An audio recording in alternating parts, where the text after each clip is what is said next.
தென்னையுமே தாத்தா வைத்த தென்னையுமே தலையால் இளநீர் தருகிறது.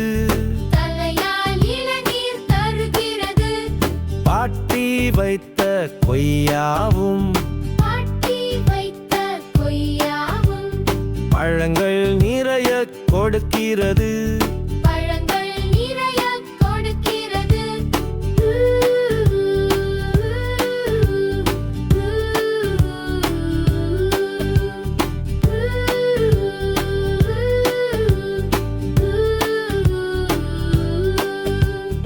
அப்பா வைத்த மாஞ்செடியோ அப்பா வைத்த மாஞ்செடியோ அல்வா போல பழம் தருது. அல்வா போல பழம் தருது. அம்மா வைத்த முருங்கையுமே அம்மா வைத்த முருங்கையுமே அளவில்லாமல் காய்க்கிறது.